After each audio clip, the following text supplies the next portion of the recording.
Hi, my name is Elisa and welcome to my channel, Home Grove Designs. Today I'm going to be showing you how to create a rolling workbench for your workspace or your garage, and you don't need a ton of materials for it, and it's a pretty easy design. This has given me tons of extra storage space for my tools, and I love that I can roll it around in my garage and out into my driveway if need be.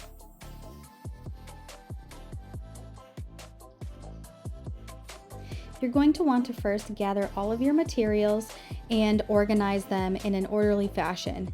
To see everything that I have used on this build, please see the description with all the details.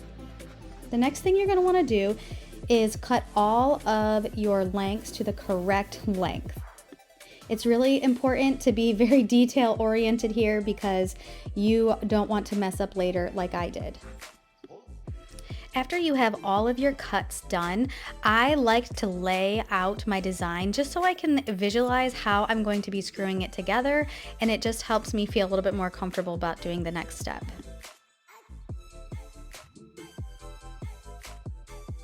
Once it all looks good, you're going to start screwing the base pieces together.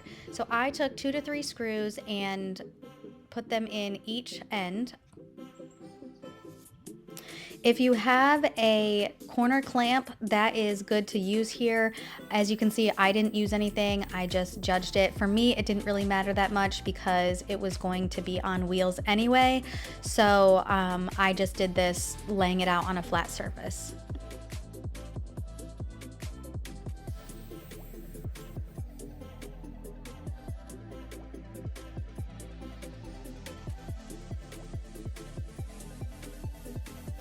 Now it's time to take the same screws and put in your leg pieces.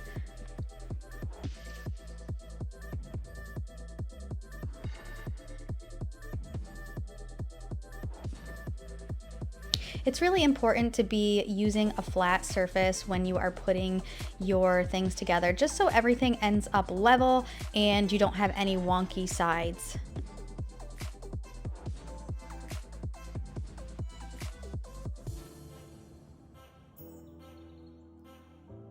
If you're enjoying this video, please subscribe for more furniture flips and DIYs.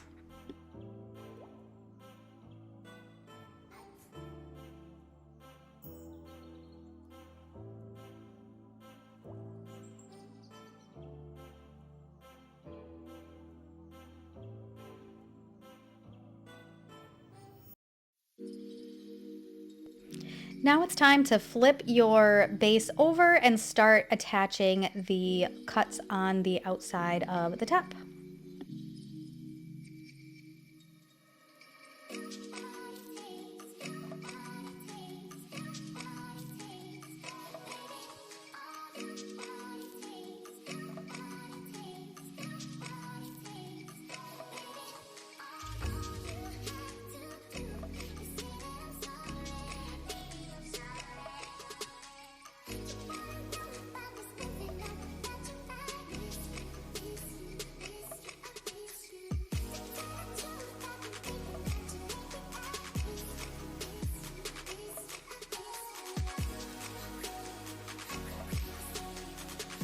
Now it's time to build your shelves and put them in. You need to measure and cut a little bit off the corner so that your shelves can slide in nice and flush. Since this was going to be on the inside and no one was going to see the actual shelves, I didn't feel like this needed to be exact. So when I measured the parts that I needed to cut off that little corner, it was just a rough estimate. It was not anything scientific or perfect. So here I'm just using my jigsaw to cut on both sides to cut off that little corner.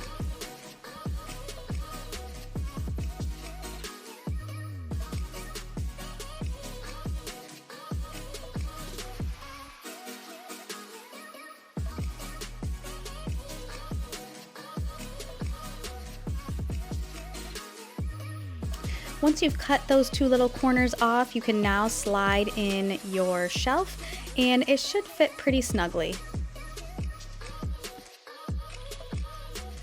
You're going to do your same cuts with the other side of the bottom shelf, and then they should fit together just like that. As you can see, it's not perfect, but it's going to work because no one's going to see the inside. In order to keep these shelves from moving all over the place while the wheels are on it, I just decided to screw this down into the base. So I just used random leftover screws that I had from other projects.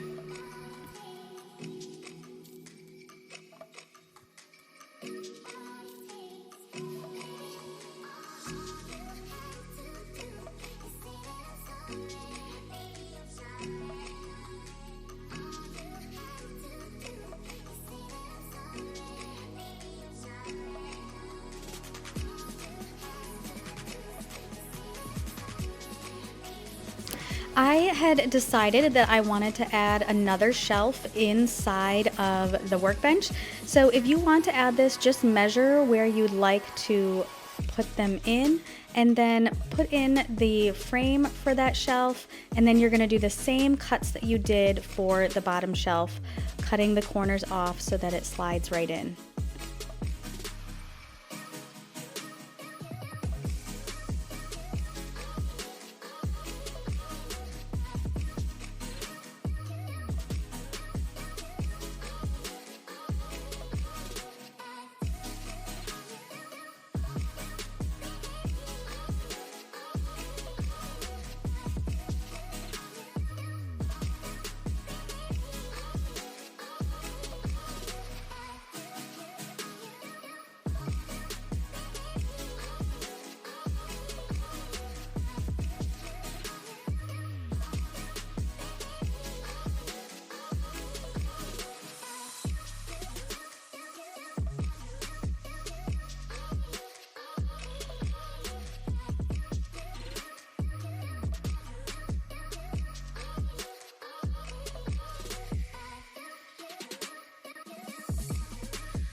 I decided to spare you one more jigsaw cutting video. So once you have your top shelf ready to go, then the next thing you're going to do is, just like the bottom shelf, you're going to screw these into their framing piece.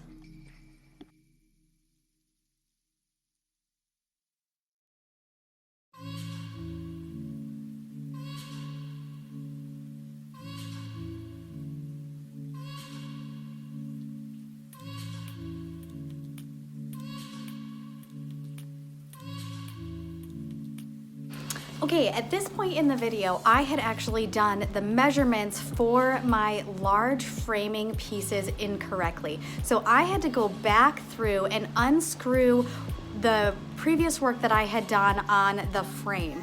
So if you measure correctly, just keep moving forward and you won't have to go back and try to redo a couple things. You will see as the video goes on that I had to improvise and in order to make my piece look a little bit more seamless. Now it is time to add the framing pieces. So if you haven't cut them yet, it is time to measure them out and then get them cut.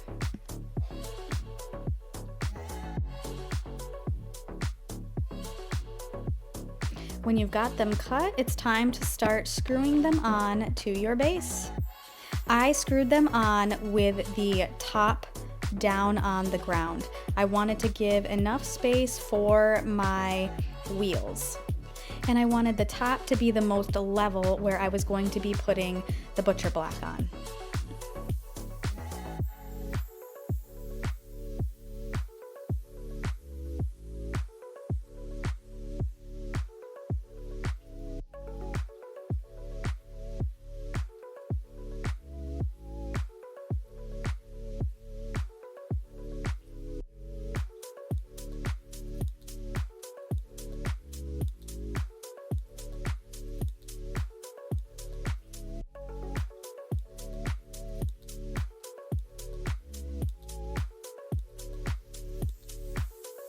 Once you have your 3 sides on, you can add your wheels, and this was one more reason why I hung the sides with it upside down. I just felt like it would be easier to add the wheels as well.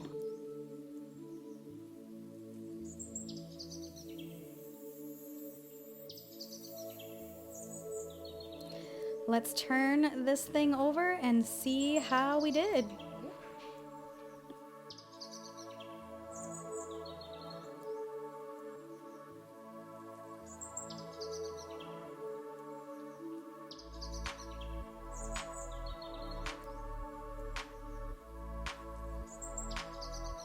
Now that you have your 3 sides put on, it's time to start measuring and hanging your doors. This is the only difference from your workbench than mine. Because I did not measure the outsides correctly, I had to put the framing pieces on the inside instead of the outside. So I had a little gap you can see right down here, and you will not have these.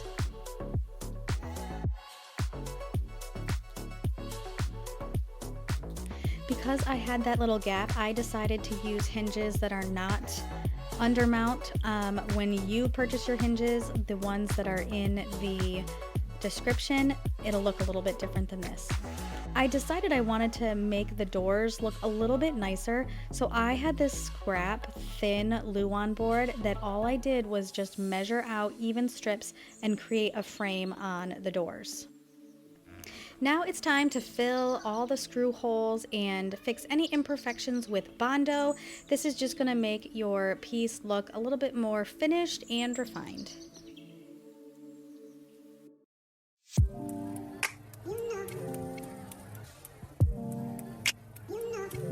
As you can see here, I had put an extra piece of wood to fill that gap so that it didn't look as open as what it had.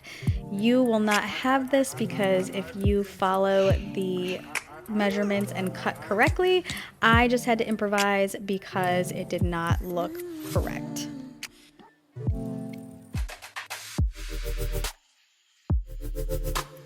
Now you're going to take that dried Bondo and you're just going to smooth everything out with your sander. As you can see, I didn't show you how to put the trim on, but all I did was attach them with wood glue around the wood doors just to make it look a little bit more upscale. You're going to want to clean everything really well now before you paint. Get all that sanding dust on because you will definitely have some on there.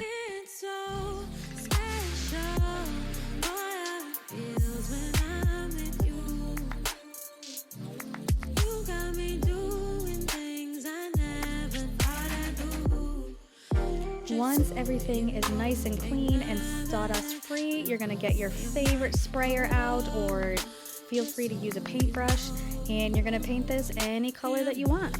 I am a huge fan of greens, and so this is called Eventide by Melange Paints.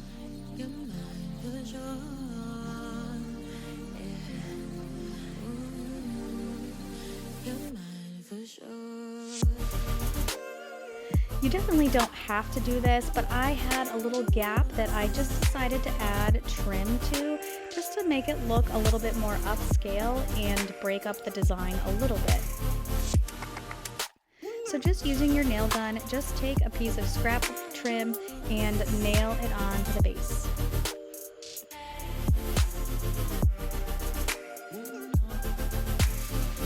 Then it's time to attach your top. I used a bamboo butcher block, and then I just took my nail gun and nailed it around to secure it nice and tight.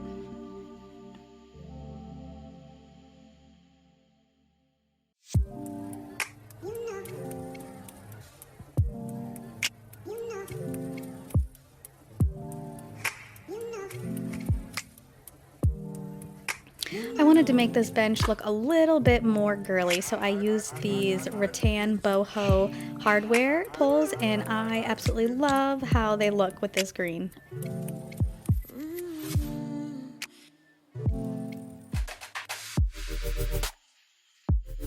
And that's it. Here is the final design, and if I could make one critique, I would add bigger rolling wheels. But other than that, I absolutely love it. It's been such a great addition to my workspace. I can roll it outside whenever I need to cut anything to keep down on the dust. Thank you so much for watching. If you liked this video, please subscribe for more to see what I'm working on next.